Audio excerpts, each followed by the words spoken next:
I hope you'll go along with this rather unusual setting and the fact that I remain seated when I get introduced, and the fact that I'm going to come to you mostly through this medium here for the rest of the show. And I should tell you that I'm backed up by quite a staff of people between here and Menlo Park, where Stanford Research is located, some 30 miles south of here. And if every one of us does our job well, it'll all go very interesting, I think. The research program that I'm going to describe to you is quickly characterizable by saying, if in your office you as an intellectual worker were supplied with a computer display backed up by a computer that was alive for you all day and was instantly responsive, instantly responsive to every action you had, how much value could you derive from that? Well, this basically characterizes what we've been pursuing for many years in what we call the Augmented Human Intellect Research Center at Stanford Research Institute. Now, the whole session is going to be devoted to trying to describe and present to you the nature of this program. But unfortunately, or fortunately, the products of this program, the technology of it, lends itself well to an interesting way to portray it for you. So we're going to try our best to show you rather than tell you about this program. A very essential part of what we have developed technologically is what does come through this display to us. And I'm going to start out without telling you very much about the program and just run through a little bit of the action that this provides us. So in my office, I have a console like this, and there are 12 others that are computer supplies, and we try nowadays to do our daily work on here. So this characterizes the way I could sit here and look at a completely blank piece of paper. That's the way I start many projects. So with my system, that's a good start. I'll sit here and say, I'd like to load that in. So, very sorry about that.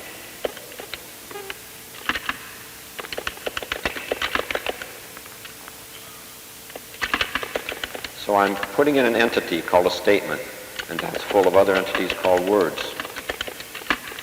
And if I make some mistakes, I can back up a little bit. So I have a statement with some entities' words, and I can do some operations on these. I can copy a word. I can say that word like copy after itself. In fact, that pair of words I'd like to copy after itself, and I can just do this a few times and get a bit of material there. And there are other entities like text. Say after there, I'd like to copy from that entity point to that point, and it'll copy it. Great. So I could get myself some material on my blank piece of paper, and then I'd say, well, this is going to be more important than it looks, so I'd like to set up a file. So I tell the machine, all right, output to a file. And it says, well, I need a name. I'll give it a name. I'll say it's sample file. And I'll say, please output it. It says it did. And then it comes back automatically with an origin statement or header telling me the name of the file and the date and the time and who established it. And thereafter, I can always do something. I can ask for the status of a file, and it'll tell me that information. Very small file now, owned by me, last written by me very shortly ago, etc., and other interesting data in there. So we've seen how we can start with a blank piece of paper and go to developing a file. This file has one statement with a few words in it. Let's make more statements. I'll say copy that statement, and lo and behold, I have another one. Copy that one. Another one. I can even copy groups of statements. I can say after that one, copy the group from there to there. And it does. I can look at that and say, probably goes off the screen. It'd be interesting if I could ask the computer to collapse that, perhaps to show me just the first line of each of those statements. All right, please do that. So it did. This is one aspect of what we'll use over and over again through this presentation, what we call view control, where no matter where in a file we're looking, we can ask it to use any one of a large number of parameters for constructing a view at that point in the file that best suits our need at the time. This one wants us to give an overview of the thing. So I'll say, well, I have this. I don't want them all to be statement one, so I'll just replace the word there with a 2. And how about that one with a 3?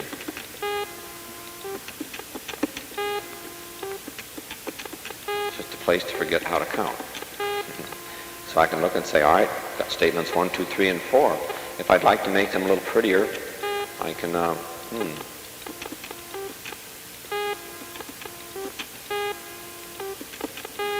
can go to work and neaten them up a little, but that isn't what I always do. Oops.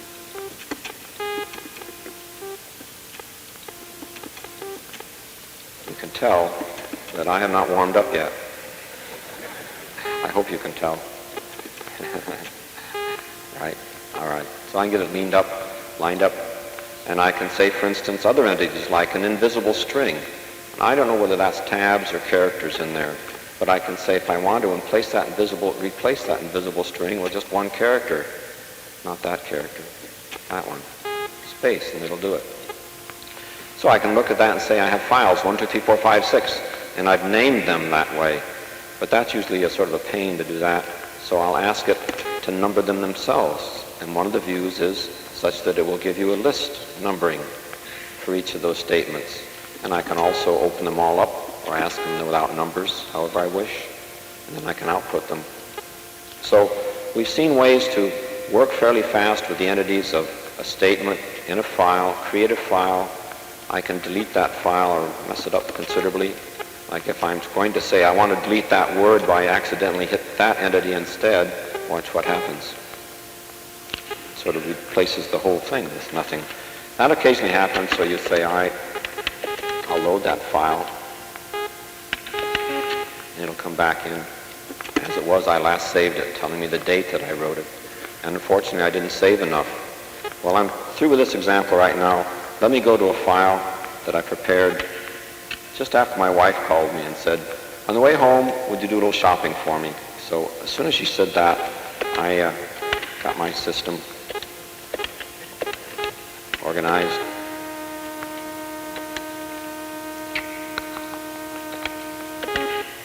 And made a shopping list. So it's got quite a few items on it, and if I want to, I can see that, yes, those are numbered statements. And I can say there are ways I can scan down it, like I can point to 10 and say put it at the top, and I scan up and point to 23, and I got quite a few. And I remember that's about as far as it got when she said, well, call me back when you're ready to go shopping and I'll tell you the rest of the things.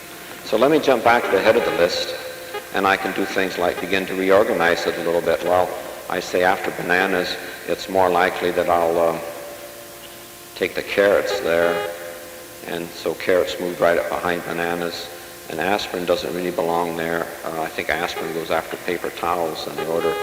Well, pretty soon I would begin to have a lot of trouble keeping that straight. So let me organize it by saying just generally produce.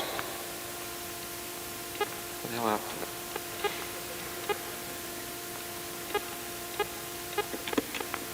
All right, I'm going to try it again.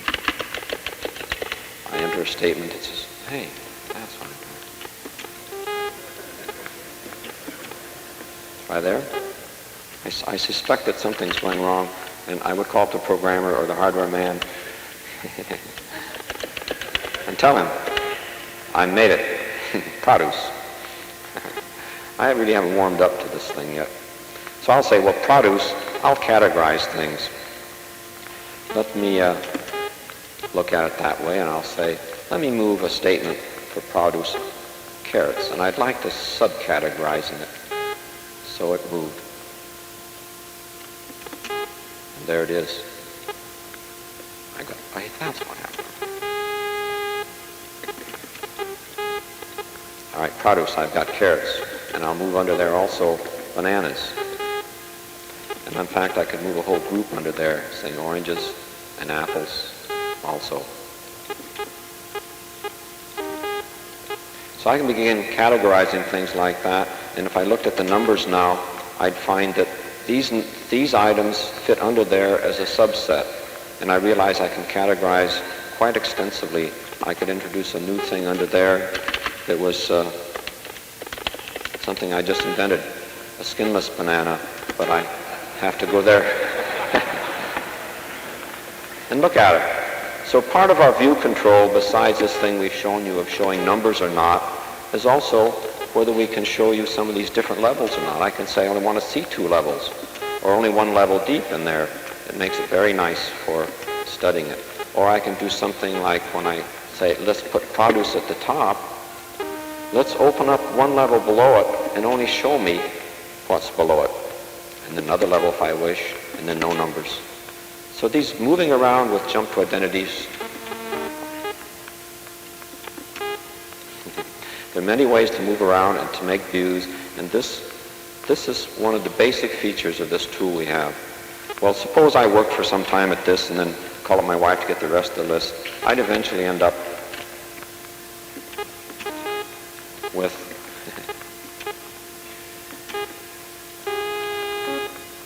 a whole structure where I could say, gee, there were a lot of things. A market, shoe store I have to stop to.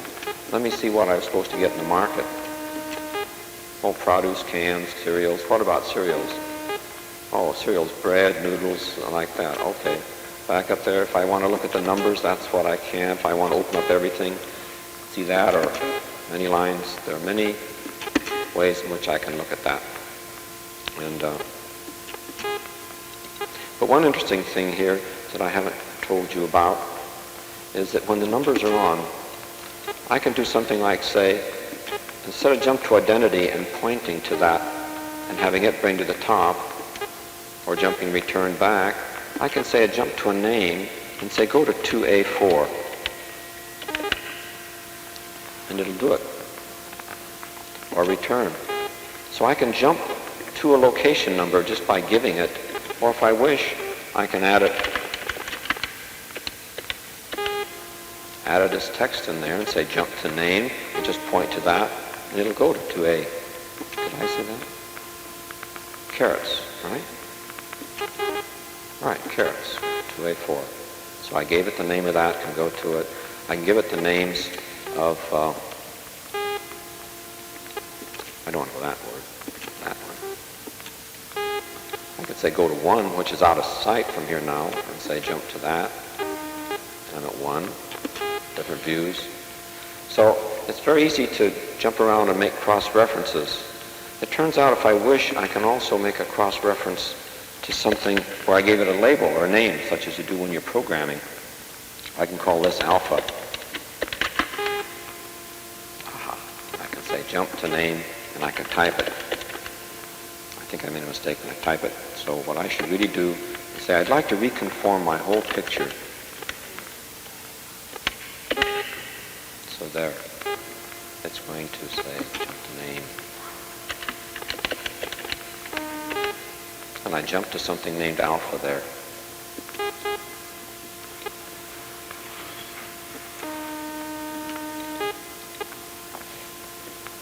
All right, so I can give names, and I can say in here,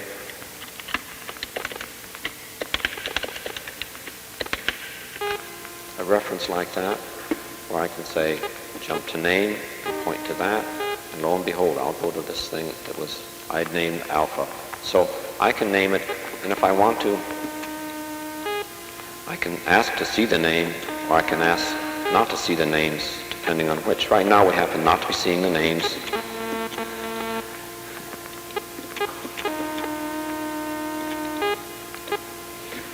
So look what else we can do in here. I've got this file that's structured. If I want to see what's in there, I can walk down the hierarchy levels and see, or return. But there's another thing I can do.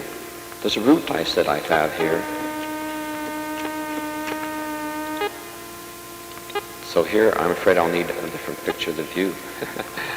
So here's what I drew with a picture drawing capability here. It's a slight map if I start from work, and here's the route I seem to have to go to pick up all the materials. And that's my plan for getting home tonight.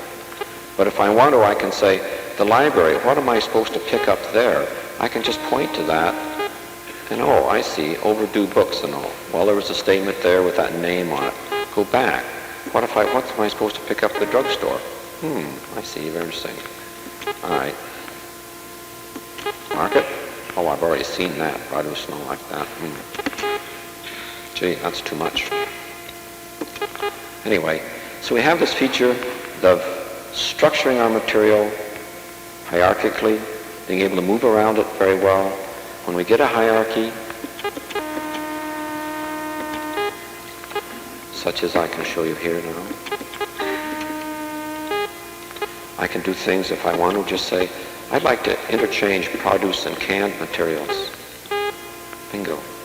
And they're all numbered rightly if I care to look. Interchanging them very quickly. Cans are going to get interchanged with produce. They do it and all gets renumbered. So I have ways of studying over, making different views, moving around, going to specified points, and modifying the structure. At the same time, I've seen that I have a repertoire of different entities, like character, knock off that character, replace the character, make that P. So I have entities of all sorts that I can say I want to do operations on, and this basic structure that I can move over and study and get about very quickly. So that is the essence now.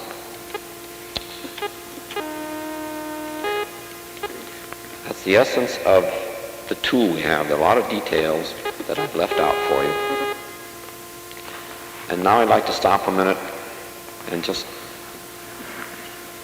make sure you understand we're shifting from illustrative material to the real working stuff, in case you wouldn't recognize it otherwise. We've used this tool to do our daily work, and our system has been built, this time-sharing system, for about 6 months now. It's been working. And in that time, we've gone from getting one console to getting about 6 working now, with 6 more due the rest of spring. This is our 4th computer in which we've had this kind of a system, so we've learned a lot about the user features we want and how to be fairly skillful. But this next step about learning how, when you're faced with having this in your office all day, as I now do, in a very exciting sense, how do you put that to work for yourself? How do you organize your files? What kind of things do you do? So to get going on this, let's switch away from the tool we have here and talk about some of the general features of the program, some of the ways it's built, and get back a little later to the nature of our usage of it. All right, let me get back to this material. Here's just the outline I'm going to use. You can realize that it's a file. These are statements, and we're probably looking at the top level of them. And the first one, the introduction, you can consider we've done. And the next one, overall about program, is what I'm going to do now. Well, I'm going to do something called jump on a link. And a link is something that'll go between files. So what it's going to do, it says I'm going to go to your file name CNRO. And the link also says where in that file and just what view it wants. So when I do like that, I'm in the middle of that other file looking at this particular material that's been carved out by the specifications on that link. And this is telling me to make a preparation to start out on a presentation. But I should also remember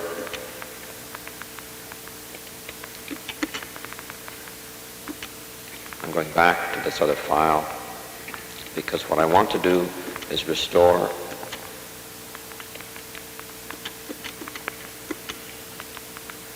a different kind of look. All right. Oops.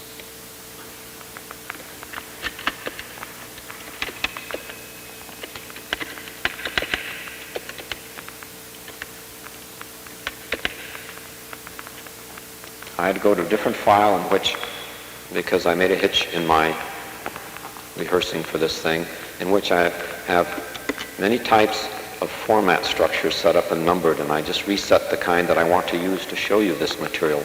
We're very flexible with it. For instance, I can say I'd like to restore number 7 is a horrible example. See, I can have many ways in which I can control all of the parameters, character size, spacing, location, and everything else, but I don't usually go to this extreme, but it's just showing you that I can. The one I want right now is the one that shows you a simple large view. We usually work with a view, wait a minute. We usually work with something like this, where when we're working with our close spaces, we can do quite well, but it's felt that that would be a little hard for people to see, so we're using it like this, where we don't see as much material, but they're larger and clearer. So now let me go back to that file I came here from, and say, all right, now I'm ready. I'd like to jump and learn about the program. When I get in here now, it looks different, as it should.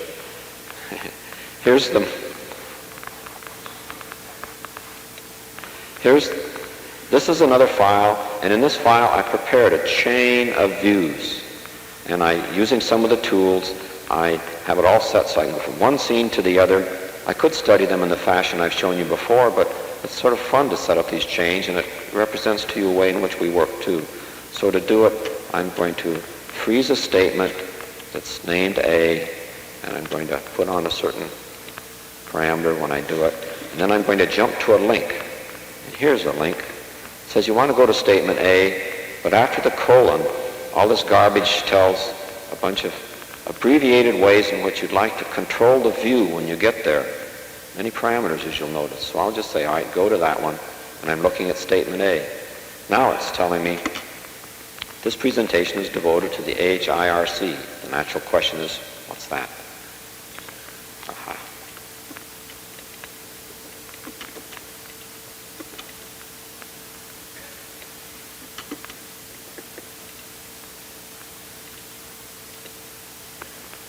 That was another boo-boo I made.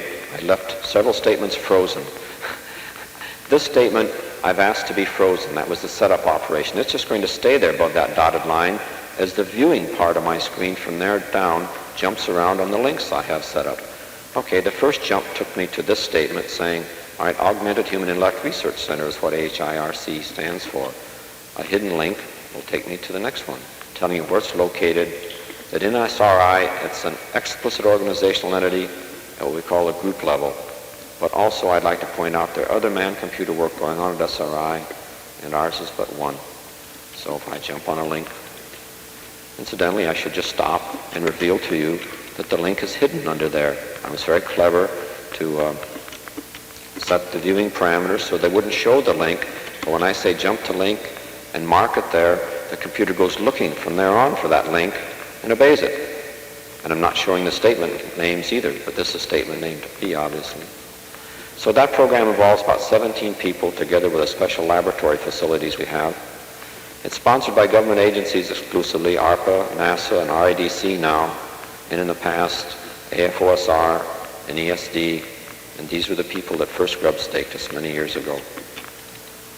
All right. And it's been a goal-oriented pursuit for many years, and I think we can just go off and get a quick little picture I sketched to show this is the staffing over the years from 1950 on, and it's had slightly bumpy history. During these years, there was only one of us. I go back to where I was and say, let's continue on in this file. That link took me out to a different file, to a statement for that view, and I jump back to this file where I was, and now within this file I make a link to another to say, the HIRC is pursuing these goals. Basic goal, improve the effectiveness with which individuals and organizations work at intellectual tasks. What does their effectiveness involve then? Better solutions, faster solutions, solutions to more complex problems, with better use of human capabilities. Really thinking about that. But a corollary goal is, besides improving the effectiveness, to develop a system-oriented discipline for designing the means by which greater effectiveness is achieved. That's very important to us. The approach for this should result in the system-oriented discipline. Let me just show you how I constructed this file. You notice underneath there with that and that, there was just a link hidden here that went back to this view with a slightly different view parameters.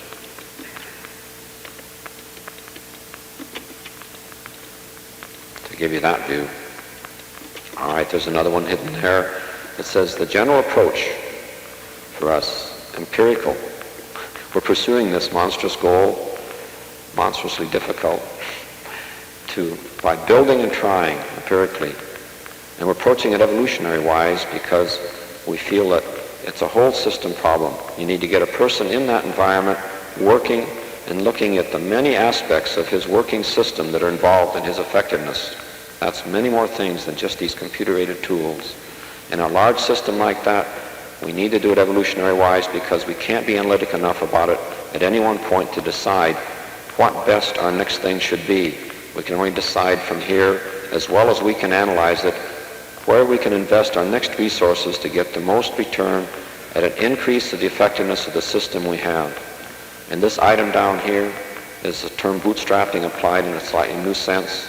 We're applying that to our approach, where we're saying we need a research subject group to give them these tools, put them to work with them, study them, and improve them. We'll do that by making ourselves be the subject group and studying ourselves and making the tools so that they improve our ability to develop and study these kinds of systems and to produce, in the end, this kind of system discipline. So it's a struggle doing it that way, but it's beginning to pay off. All right, from there, sorry. I'm apologizing to my friend, the computer. I said jump to link and hit it up here, and it went and found these parentheses starting here and says that's not a link. I should have hit it here, and it'll find a real link, and I'm back in this list here, and I've given you an overall picture about the program, and that's out of the way, and I can just move my marker down and say let's save that version. So this tool in pursuing those goals, one of our principal tools is this computer aid system. Let's talk about it as a system. There's a link sequence to jump in there too, where we talk about NLS, meaning the online system, a very general term. It's going to be NLS for many, many years, an online system that will evolve. Right now we consider it to be primarily an instrument and a vehicle for helping humans to operate within the domain of complex information structures. Well,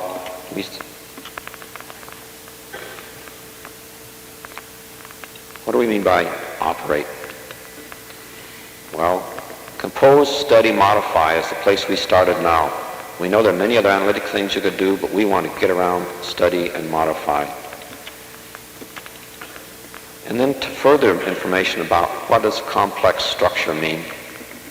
We're talking about complex structure and emphasizing structure because we say, although the content represents your concepts, there's a structural relationship between that content entities that should represent the relationship between the concepts of human thought. All right, we never can do that very well with linear text. So inside the computer we can represent that quite well. In fact, we can represent information structures in a computer that would generally be far too complex for you to study directly. But NLS serves as a tool to roam over that, navigate through a complex structure, be able to find your way and be navigating, move about it rapidly, and be able to see what you want to see at any given point. That's how we think of NLS as a tool.